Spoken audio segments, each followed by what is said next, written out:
Un jour, alors que Son Goku et Bulma s'aventurent dans un désert, ils font la rencontre d'un jeune brigand âgé de 16 ans nommé Yamcha. Un combat débute entre notre jeune héros et le voleur Yamcha, qui se soldera par la victoire de l'un des deux. Bienvenue pour une nouvelle histoire de personnage. Comme d'habitude, et avant d'en venir directement à l'histoire du personnage, il est très important d'en venir aux origines de sa création. Et à ce sujet-là, il y a pas mal de choses à dire. Avant de créer l'œuvre ultime avec Dragon Ball, Toriyama avait pour idée de créer un nouveau manga dans lequel un petit garçon serait accompagné d'une jeune fille. Ce manga parodique de la pérénégration vers l'ouest reprend les personnages de ce roman, ainsi ça complétera la première partie du manga. Et Yamcha est sans doute inspiré de Sha Wu-Jing, car les deux personnages sont de puissants bandits, et même si Yamcha est un bandit du désert, Wu-Jing lui est un ogre des sables. Ils ont également un autre point commun, c'est qu'ils finissent par s'allier au héros de l'histoire pour l'accompagner dans sa quête. Alors, ça commence à faire pas mal de similitudes, n'est-ce pas? Actuellement à l'écran, vous voyez les premières illustrations du personnage de Yamcha qui s'appelait Yumcha, et nous pouvons constater qu'il ressemble énormément à son design final, donc celui qui apparaît dans la première partie du manga. Et si je vous dis Dr Slump, ça vous parle?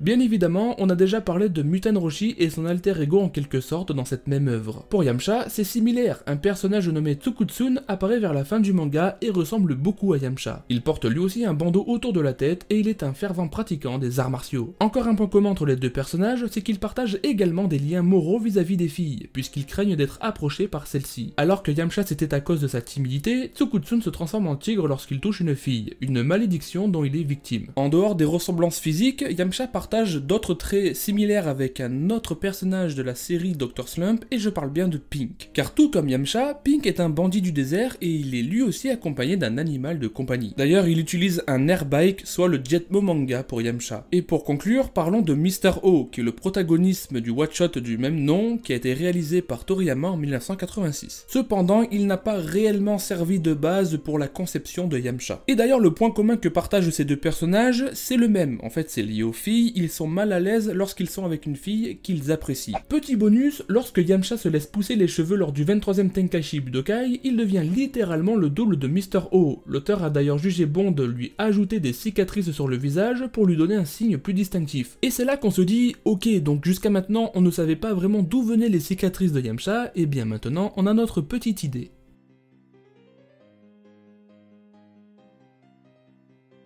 Yamcha apparaît pour la première fois dans le manga en tant que bandit du désert accompagné par Puer. Et comme indiqué au début de la vidéo, il est âgé de 16 ans lorsqu'il fait la rencontre de Son Goku et de Bulma. Son passe-temps à ce moment-là est de voler tous ceux qui ont le malheur de croiser son chemin ou bien de passer sur son territoire. Puis un jour, il confronte le jeune et redoutable Son Goku, et même si le Roga Fufuken assure la victoire de Yamcha au premier round, la riposte de Son Goku lui est fatale. Mais le combat se termine seulement lorsque Bulma se réveille, et la beauté de celle-ci ne laisse pas notre bandit préféré indifférent. Je ne vais pas vous détailler la hantise de Yamcha vis-à-vis des filles, je l'ai déjà assez mentionné au début de la vidéo. En revanche, il apprend l'existence des Dragon Ball, et décide d'accompagner Son Goku et les siens, et c'est ainsi que peu à peu, une amitié se forme et ensemble ils vont affronter toutes sortes d'aventures. Bien que leur première aventure se termine en queue de poisson, Yamcha parvient à gagner le cœur de la jeune Bulma. Par la suite, il s'entraîne durement pour le 21e Tenkaichi Budokai, tournoi dans lequel il parvient à être l'un des 8 finalistes, et ce, sans trop de difficultés. Il sera cependant vaincu par Jackie Chun qui, comme expliqué dans cette vidéo, est en réalité Muten Roshi. Parmi tous les autres personnages, Yamcha est le seul à se rapprocher de la vérité concernant la véritable identité de Jackie Chun. Mais grâce à une supercherie de Nam, il s'écartera vite de la vérité. Lors de la saga de Baba la Voyante, Yamcha aide Son Goku à retrouver les Dragon Ball, notamment lorsque Baba la Voyante apparaît. Il vainc péniblement Suke, l'homme invisible, mais échoue face à la momie qui est beaucoup trop puissante pour lui. C'est à partir de ce moment-là que Yamcha sera impressionné par l'évolution de Son Goku. Il devient l'élève de Muten Roshi et grâce à ce maître légendaire, Yamcha suit intensivement ses entraînements. Ses progrès lui permettent notamment de rattraper le niveau de Krillin avant de participer au 22e Tenkaichi Budokai dans lequel il se retrouve à affronter le redoutable Tenshin Han, le disciple de Tsuru Senin. Après des échanges provocants, Tenshin Han s'arrange pour affronter Yamcha grâce à Chaos et c'est ainsi qu'un affrontement a lieu. On découvre ainsi un Yamcha très doué qui a réalisé de belles performances et qui prouve ses capacités au combat, mais il sera vaincu par Tenshin Han de manière brutale. Puisqu'après une chute qui de toute manière aurait causé sa défaite, Tenshin Han ne s'arrête pas là et lui brise la jambe lors de son atterrissage. Malgré tout, dans ce combat, Yamcha lance son premier Kamehameha qui sera facilement dévié par Tenshin Han et il effectue également un puissant Roga Fufuken qui sera facilement contré par l'adversaire. Juste après les événements du 22e Tenkaichi Budokai, survient l'arc Daimao Piccolo. Mais comme Yamcha est toujours blessé, il ne peut accompagner Muten Roshi dans cette nouvelle aventure. Par contre, il se rend tout de même au King Castle pour secourir Tenchinan, mais grâce à la présence de Son Goku, il n'aura pas besoin de combattre. Après 3 ans d'entraînement, il revient à la charge pour le 23e Tenkaichi Budokai où il passe encore une fois les éliminatoires facilement. Mais, parce qu'il y a un grand mais, il se fait vaincre de manière totalement humiliante par Shen, qui est en réalité le grand Kami-sama. Yamcha comprend alors que cet homme n'est pas normal et il décide de l'affronter à puissance max en effectuant le Sokidan. Et là ça devient intéressant parce que Shen a l'air d'avoir ressenti la puissance de cette attaque. Bref, il finit quand même par sortir Yamcha du ring pour conclure le match. Vous l'avez compris depuis le début de cette vidéo, Yamcha dans Dragon Ball rejoint le cercle des personnages qui ont été utiles et importants, qui ont vraiment rapporté quelque chose au manga. Mais est-ce que dans Dragon Ball Z c'est le cas ?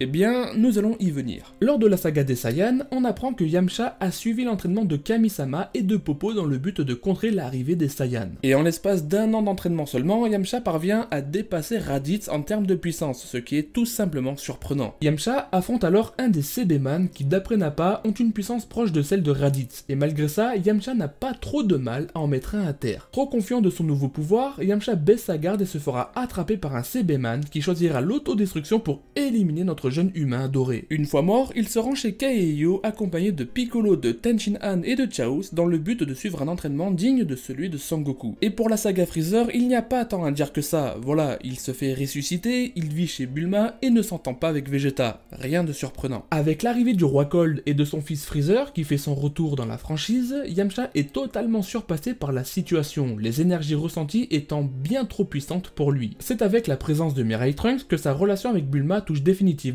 à sa fin. Bulma, voyant en Yamcha un coureur de jupons, préféra se tourner vers Vegeta. Bon, vous l'avez compris dans Dragon Ball Z, Yamcha perd pas mal de sa valeur et pas mal en utilité puisque la puissance qui le sépare des autres antagonistes est trop importante. Mais Yamcha trouvera son utilité notamment dans l'information, puisqu'après avoir été attaqué et salement blessé par les cyborgs, il informe la Z-Team de leur capacité à drainer l'énergie avec la paume de leurs mains. Il apportera également Son Goku à l'abri après que sa violente maladie au cœur se soit manifestée et il restera auprès de lui le temps du traitement visant à guérir son ami Goku. Sa présence deviendra donc très secondaire par la suite, il préfère renoncer au combat, comme par exemple lors des Cell Games, il préfère venir en tant que spectateur. Et s'il se retrouve à affronter un Cell Junior, ce n'est pas par choix mais par obligation, car Yamcha n'est pas un déserteur non plus. Dans l'anime, on le verra en train d'envoyer un Kikoa sur Cell pour aider Sangohan lors du duel de Kamehameha contre le monstre, et il amènera ce dernier au palais de Dende après sa victoire sur Cell. Dans la saga de Majin Buu, son passé de combattant semble être derrière lui, il préfère donc refuser les combats, il apprend que Son Goku débarque une journée sur Terre seulement pour participer au Tenkaichi Budokai,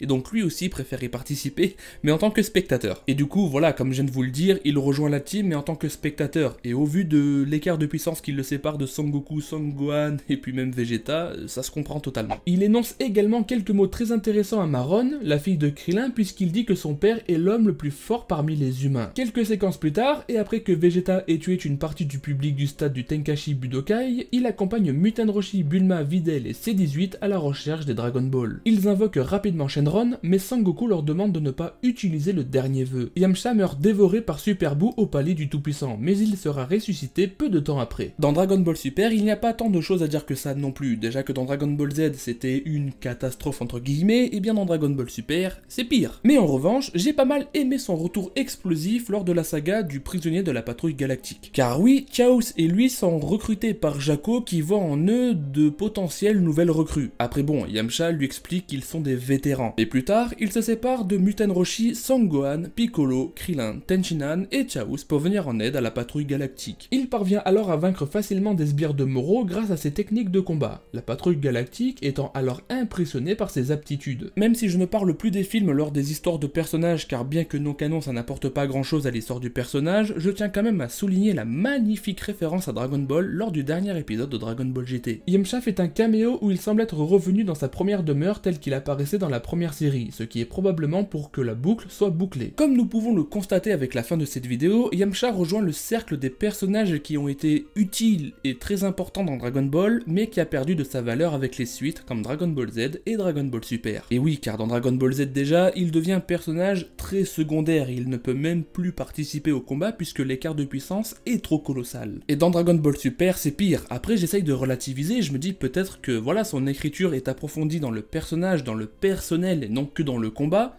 mais bon, même dans l'écriture, ce n'est pas le grand frisson. Après, j'ai quand même beaucoup de respect pour ce personnage qui a apporté énormément de choses à Dragon Ball, et puis même à Dragon Ball Z, même si ça devient un personnage très secondaire, et pour Dragon Ball Super, je préfère ne pas trop en parler. Et vous, que pensez-vous de Yamcha ?